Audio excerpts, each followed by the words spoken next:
तो नमस्कार फ्रेंड, जैसे कि आपको पता है मैं UP triple SC junior assistant के एग्जाम्स के लिए आपको रीजनिंग के टॉपिक वाइज करा रहा हूं। ठीक है, तो जितने प्रीवियस ईयर एग्जाम से क्वेश्चन पूछे गए हैं उसी के आधार पर आपकी चैप्टर वाइज मैंने क्लास कराई हैं। पिछली क्लास नहीं देखी है तो डिस्कशन में लिंक दिया हुआ है, वहाँ से जाके आप देख सकते हैं। तो आज हम टॉपिक चल रहा है जो हमारा भिन्नता, इसमें जो मोस्ट इंपॉर्टेंट क्वेश्चन है, आज तीसरी क्लास है इसी चैप्टर की, तो इसमें उन्हें करने वाले हैं। तो चैनल पर नए हो तो सब्सक्राइब कर लेना, पिछली क्लास नहीं देखी तो डिस्कशन में लिंक दिया हुआ है। देखिए यहाँ पे बात करें तो बेमेल शब्द को चुने, तो यहाँ पर बात करनी है बेमेल शब्द इसमें कौन सा है। देखिए अगर यहाँ पे बात करें DKUZ LPUVFOMYUXEW, तो यहाँ पर देखिए अगर बात करें तो DKUW LPUV, तो यहाँ पर अगर देखेंगे एक चीज़, देखिए यू एक स्वर, तो यहाँ पर देखिए अगर यहाँ पे आप देखते हैं तो इसमें भी आपका एक स्वर है, इसमें भी आपका एक स्वर है और यहाँ पर भी आपका एक स्वर है।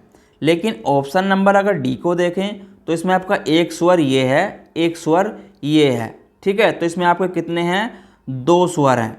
ठीक है, इसमें आपके दो स्वर हैं जबकि बाकी में एक स्वर है। यहाँ पर अगर बात करें जबकि बाकी में क्या है आपका एक स्वर है, कितना है आपका? एक स्वर है। तो यहाँ पर आंसर क्या हो जाएगा, यानी कि ये भिन्न है, तो ऑप्शन नंबर डी ही इसका आंसर हो जाएगा। ठीक है, तो ये इस आधार पे क्वेश्चन था।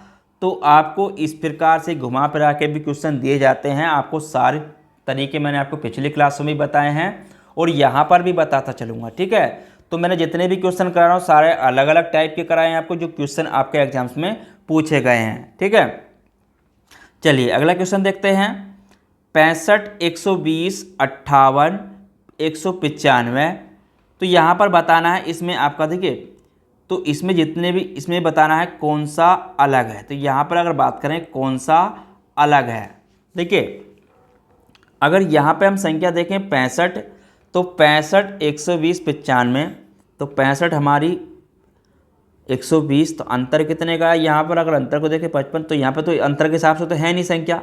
ठीक है, अंतर के हिसाब से तो है नहीं संख्या यहाँ पर, क्योंकि यहाँ पर 58 आया है, तो यहाँ पर 195 आया है।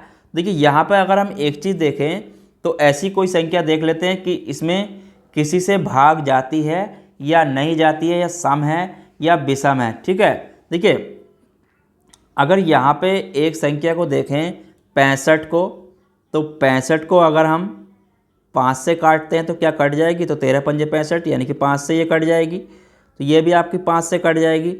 ठीक है, 65 भी आपकी 5 से कट जाएगी। 120, 5 और 10, यह भी 5, तो 120 भी आपकी 65 5 से कट जाएगी। ठीक है, 58, तो 58 आपकी 5 से नहीं कटेगी। ठीक है, 58 आपकी 5 से नहीं कटेगी। 195 5, तो 195 आपकी 5 से कट जाएगी। ठीक है, तो यहाँ पे देखें तो ये संख्या क्या है? 5 से कटती हैं। ठीक है, 5 से कटती हैं, जबकि 58 5 से नहीं कटती है। ठीक है, 5 से क्या है आपकी? नहीं कटती है। तो आंसर क्या होगा इसका? 58 यहाँ पर हो जाएगा। ठीक है, तो आंसर क्या यहाँ पर? 58 हो जाएगा, क्योंकि हमें देखिए मतलब टॉपिक क्या है हमारा, तो 5 से जो विभाज्य, यहाँ पर बात है 5 से विभाज्य की। ठीक है, तो यहाँ पर 5 से विभाज्य है। ठीक है, तो ये सारी संख्याएं 5 से विभाज्य हैं, लेकिन ये 5 से विभाज्य नहीं है। ठीक है, तो ये क्या है आपकी? 5 से विभाज्य नहीं है। ठीक है, तो इस आधार पर आपका क्वेश्चन था, तो इस टाइप से भी पूछ लिए जाते हैं। ठीक है, चलिए अगला क्वेश्चन देखते हैं। निम्न में से 4 में से 3 एक निश्चित तरीके से एक जैसे हैं, एक समूह के रूप में आते हैं, इनमें से वह कौन सा है जो उस समूह से संबंध नहीं रखता है? देखिए यहाँ पे अगर बात करें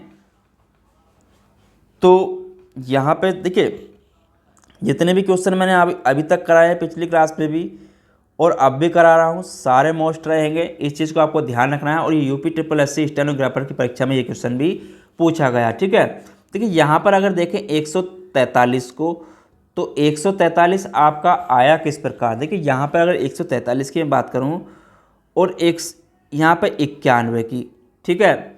और यहाँ पर बात करें 247 और 215 की। तो ये किस प्रकार से क्वेश्चन आपके आए हुए हैं उसको भी यहाँ पे देख लेते हैं। कि यहाँ पे अगर बात करें 143 की, अगर 143 में 13 अगर 13 और 11 की गुणा कर दें तो कितना आएगा आपका 143 आ जाएगा, ठीक है।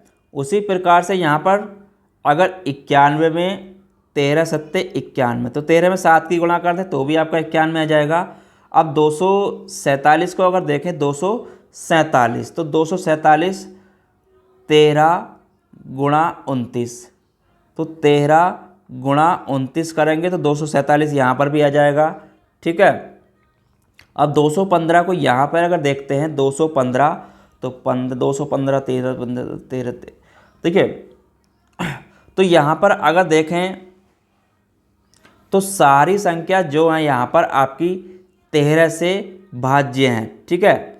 यहाँ पर अगर इस संख्या को छोड़ दें ये आपकी 13 से नहीं कटेगी, ठीक है। यहाँ पर अगर देखें तो संख्या यानी कि 100 आपकी 43, 91 और आपकी 247, ठीक है। 13 से क्या हैं भाज्य हैं, ठीक है। 13 से भाज्य हैं, जबकि आपकी 215 13 से नहीं कटेगी, ठीक है। 215 13 से भाज्य नहीं है, ठीक है। 13 से आपकी क्या है भाज्य ये नहीं है। तो इस प्रकार से ही मैंने क्वेश्चन आपको पीछे भी कराया था। तो आपका आंसर क्या हो जाएगा, इसका डी आंसर हो जाएगा, ठीक है। तो यहाँ पर अगर इसकी बात करूँ तो कितने का देखिए ये तो 215 कहाँ से आती है आपकी, अगर 215 में 43 गुणा 5 कर दें तो 5 या 15 यानी कि 215 जो आएगी आपकी 43 गुणा 5 बराबर 215, ठीक है। तो ये आपका आ जाएगा। चलिए अगला क्वेश्चन देखते हैं। देखिए श्रृंखला में निम्नलिखित में से गलत शब्द को यहाँ पर चुनना है, ठीक है। तो यहाँ पर बताना है 105, 140, 121, 100, 81, 64। तो यहाँ पर देखिए कौन सा शब्द यहाँ पर गलत है वो हमें यहाँ पर बताना है। देखिए यहाँ पर अगर बात करें तो यहाँ पर पहले दिया है आपका 105, यानी कि अगर इन संख्याओं को हम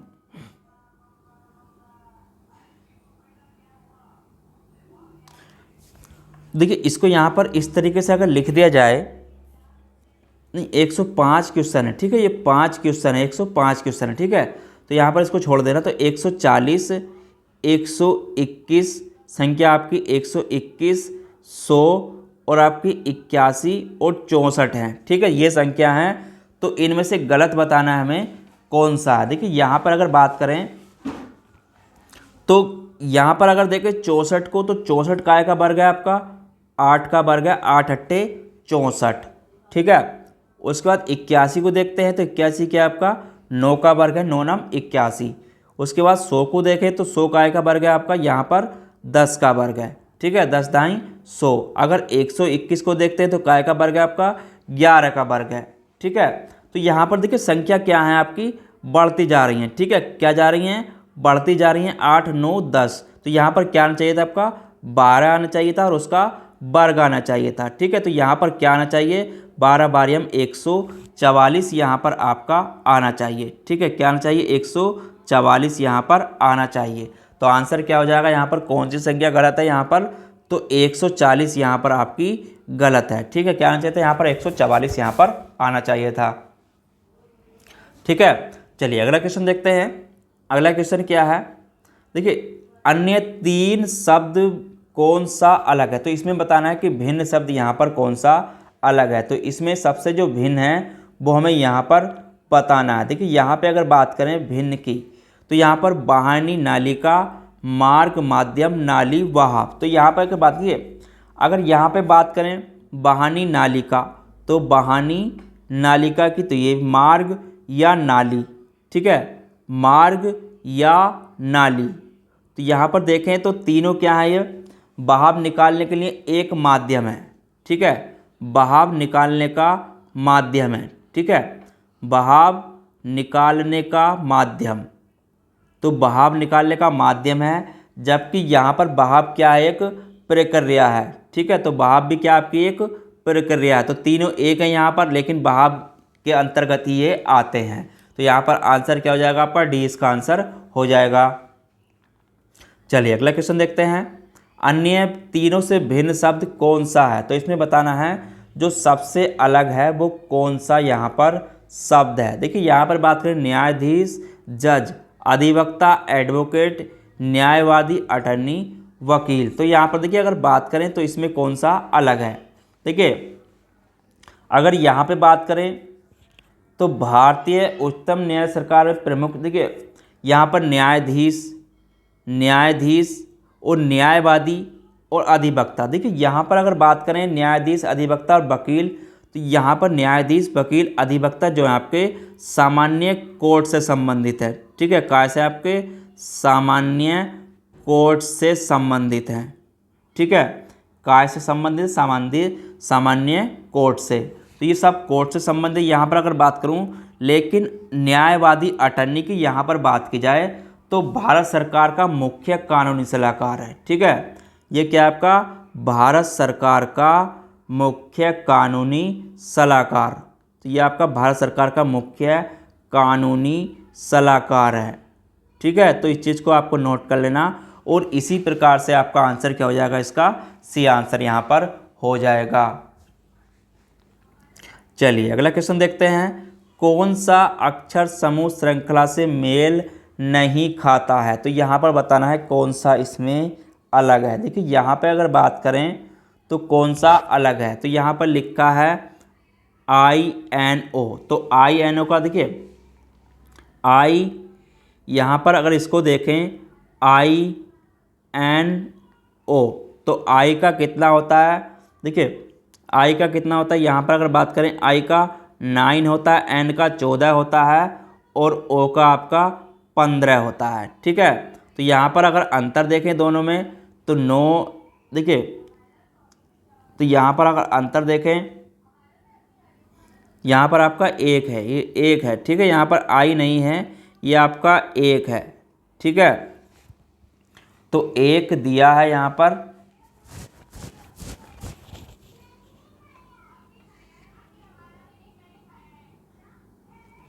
ये 1 माना जाए या I माना जाए इसको। ठीक है,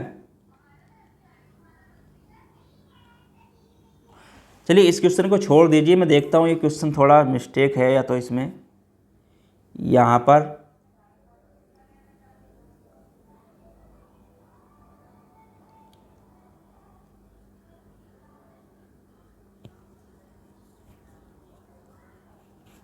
इस क्वेश्चन को छोड़ दीजिए आप, मैं इसको बाद में बताऊंगा। ठीक है, चलिए अगला क्वेश्चन देखते हैं। जो जोड़ी अलग है, यहाँ पर बताना है जो जोड़ी अलग है वो कौन सी है, यहाँ पर उसकी पहचान हमें करनी है। संपत्ति, देनदारियाँ, फ़ायदा, लाभ, नामे श्रेय, आमदनी, व्यय। तो इसमें बताना है कौन सा यहाँ पर अलग है। ठीक है, देखिए यहाँ पर अगर बात करूँ तो संपत्ति, देनदारियाँ, फ़ायदा, लाभ।